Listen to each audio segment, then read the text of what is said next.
Now, there's a lot of things to take into account when you're choosing your primary fighting rifle. Now, if you're a real man's man, you might choose something kind of like this. Or, if you're the man's man that screws that man's wife, you might choose something more like this. However, if it's your first time accidentally wandering into a gun store, and the whole man thing might be a fairly new concept for you, you might get conned into something like this. This is the KelTec Sub2000, and it is one of the guns that has ever been made.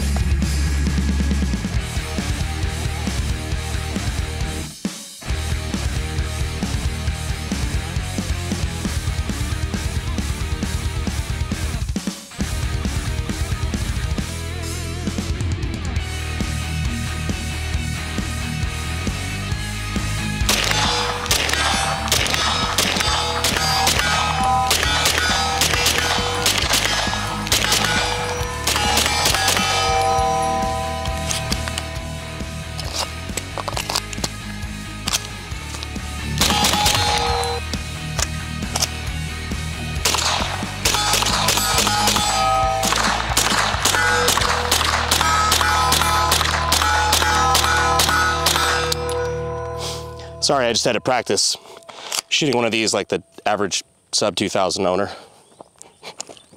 This video is gonna piss a lot of people off.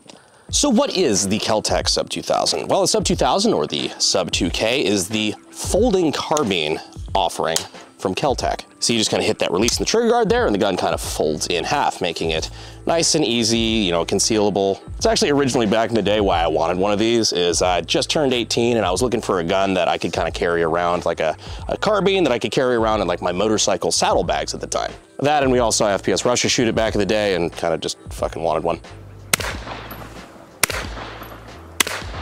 And then I remember going to my local gun store back at Fayetteville at the time and realizing after I held one for the first time that I didn't like this fucking gun at all. It's made of the typical patented KelTec recycled beach plastic from, you know, Cocoa Beach, Florida.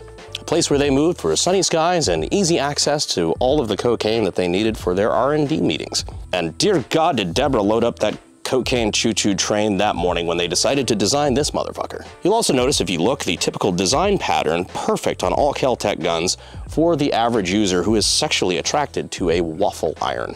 By the way, don't stick your dick in a waffle iron. I didn't think I'd have to tell you that. But then again, I didn't think I'd have to tell you not to buy a Sub2000. Speaking of Sub2000, it reminds me of my subs, who I am giving away all of my love to, because I love you guys.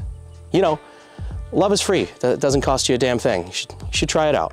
Feels really good to love somebody, unconditionally. But my love is conditional, on the condition you subscribe. So, yeah. This particular variant of the Sub2000 is in 9mm and does in fact take Glock mags. In fact, they are sure to tell you that on the side of the gun, which should tell you the level of skill our average user of this is, you know, kind of operating at. Still not quite as bad as the Springfield Grip Zone, but it's close. Man, I just woke up on the wrong side of the bed this morning. It's worth pointing out, I don't actually hate this gun, okay? I just hate the fact that it, for some reason, has a cult following. Go to my comment section right now. You'll find a few people who are defending this gun to the death. That is because they are poor. Laugh at them. I'm sorry to all those people, but the Sub2000 is kind of known as the gun for the poors and or the noobs. I'm sorry, it's true.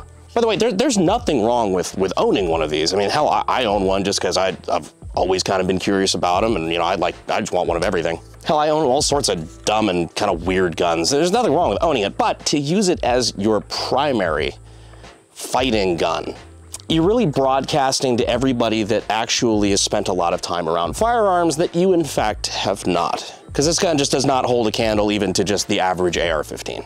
Like if you're in a shootout with the Sub2000 and you go up against somebody with like a decent built AR-15 with, let's say, like an LPVO or something like that, you're gonna get folded like an omelet. Oops. Now I'm going to be talking a little bit about what I do and do not like about this gun, but first off, I just want to make sure that everybody knows this isn't just like a random, unprovoked attack on KelTec, because one, it's just not what it is, and two, I would never support or endorse any kind of random, unprovoked attack. So with that in mind, ADD break. So let's try a White Claw penetration test. So we've got 2 cans of raspberry here. We're gonna put them one in front of the other and just kind of see how 9mm does out of that 16-inch barrel. Showing the stopping power of basic ass 9mm in 3, 2, 1.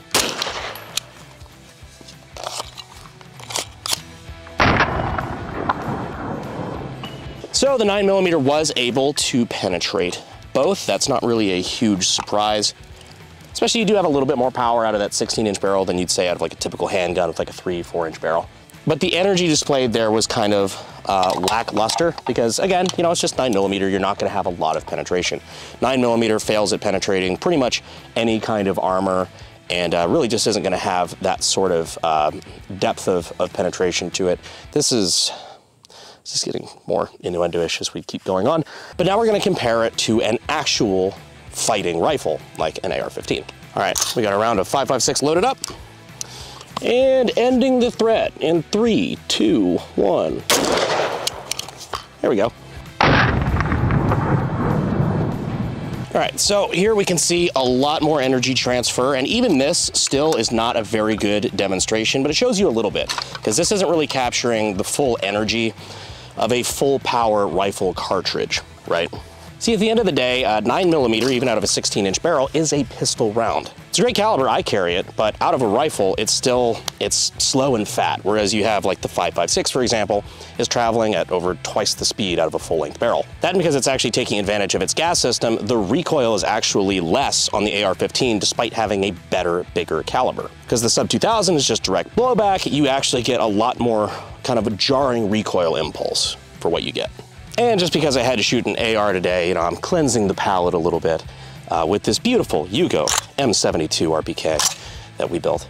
Literally just for shits and giggles in 3, 2, 1.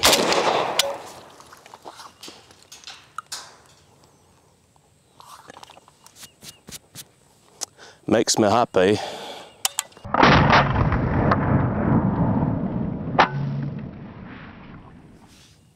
Energy. Anywho, back on the ranch, time to talk about some of the things I actually do like about the KelTec Sub2000. While I do that, I do want to give a quick mention to our channel sponsor, SDI, or the Sonoran Desert Institute. If you are interested in getting your start in gunsmithing and weapons technology, they are a great resource. So if you want to check them out, links are in the description and in the pinned comment. But back to what I like about the KelTec. I do actually want to give KelTec a shout out because I like any company that's willing to go out and do weird shit. And trust me, KelTec is no stranger to doing weird shit. There's guns of theirs that I like for example, the KSG, the 12 gauge, but even doing stuff like weird stuff like folding carbines and like their P50, like their 5.7. KelTec has a long history of not being afraid to design weird guns. And you know what? I give them props for that. At least they're not boring. Another thing, the folding mechanism, okay, it's not my favorite, but it does actually get pretty compact. I mean, for a 16-inch little carbine, that's pretty cool. You could easily stow that in, like, for example, when I first wanted one of these, I wanted it in in like motorcycle saddlebags. This would have fit easily. If you're going like backpacking or something out in the country and you're kind of afraid of, you know, just going alone in the woods for 3 or 4 days. If you think we're still top of the food chain because of fire and opposable thumbs, try backpacking in mountain lion country. Yeah, deployment time on that, actually pretty decent. And this little rear sight is supposed to flip up, but when we disassembled it, that spring decided to kerchew into Neverland, and the replacement's been on back order, so that, you know, hey, KelTec. This particular model does have M-LOK here on the sides if you wanted to run something like a flashlight or even like a QD for like a sling or something like that, you could do that. It's also threaded, so you got a threaded barrel up top, so if you so desired to run a muzzle brake to tame that insane recoil of a 9mm, you could do that. It's probably not going to help the part of the recoil that I dislike the most, but I'll get into that later. I know it's a bit of a meme, the whole like, oh, does it take Glock mags? But the fact that it actually does take standard 9mm Glock mags is pretty good. So if you got Glock 17 mags, or if you got one of them motherfucking Stendos, you could go ahead and throw that right in. And it's cheap. Now to some of the solid things that I dislike. Recoil impulse. Jesus Christ. Okay, so it's direct blowback and it's light. You're already gonna have kind of a jumpy gun. It's fucking plastic. What did you expect? But the way your cheek has to sit directly on this metal buffer tube, essentially, it is so uncomfortable. I'm not gonna say it hurts when you're firing it. It's just uncomfy. it's just smacking your cheekbone just enough to be annoying. If you're out shooting this all day, your right cheek is just not gonna be very happy with you. Showing off that recoil impulse. Also, while I'm at it, talking about the sights, I really don't like how much I have to really get down on this gun to be able to use the sights. Like, I really have to smash my cheek into this steel tube to be able to get that. You kind of see what I'm talking about, that recoil impulse. Like, it's not crazy. I'm just kind of like getting down on the gun. It's 9mm, okay? Like, you're not gonna have fucking crazy recoil, but it's just, you can feel it moving through this tube, and it's just enough to just, again, it doesn't hurt, it's just unpleasant. Like, I would not want to do that all day. The plastic feels very cheap. In fact, the fact that the hinge mechanism here is in the trigger guard, and this is so flimsy, like, look at that. I'm bending that, if you could see. High adrenaline, I mean, I guess you wouldn't be unfolding it high adrenaline, but I could easily see that possibly breaking. Close it up, and the gun is still super plastic. Like, this whole trunnion area is actually made of plastic. What holds the barrel in is fucking plastic, so that's a little scary. It's a little ugly. It's pretty fucking awkward. If I was in a gun design contest for a gun with the most exposed screws and my competition was KelTec, I would be fucked.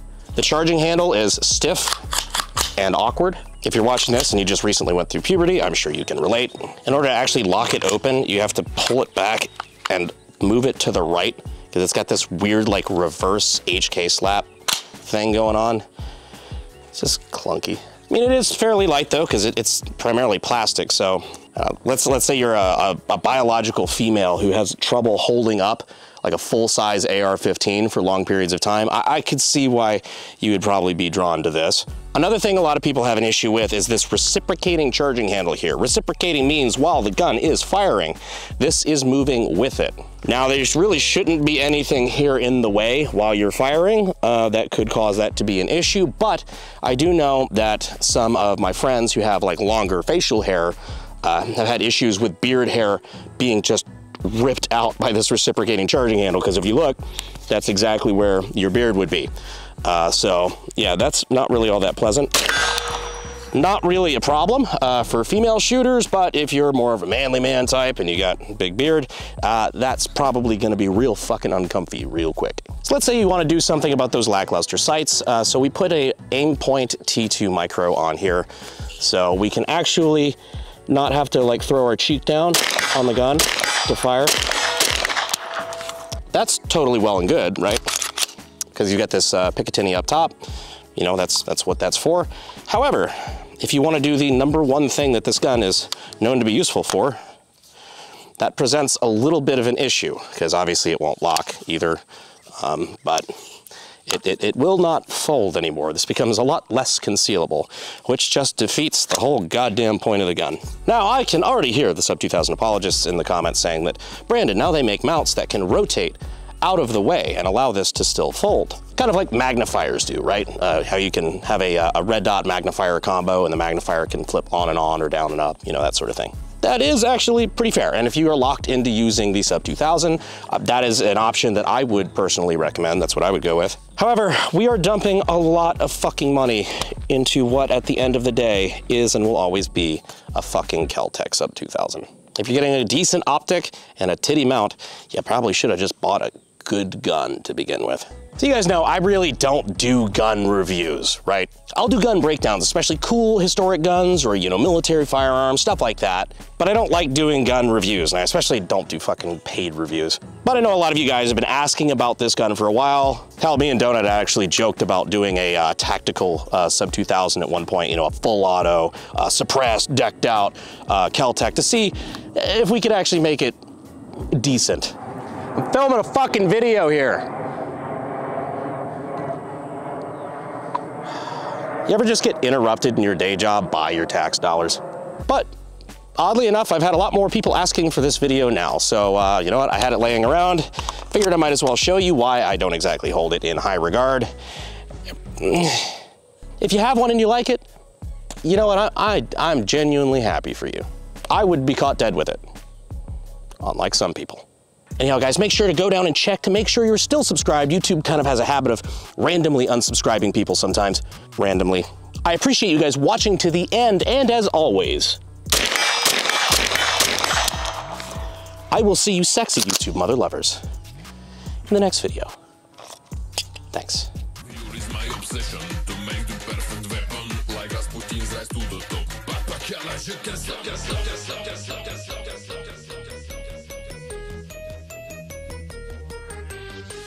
I would never support any sort of random, unprovoked attack on anyone. That sounds so vaguely threatening. Yeah. Oh yeah, that does actually sound a little, I'll say, as you could probably tell, KelTec did not pay me for this video.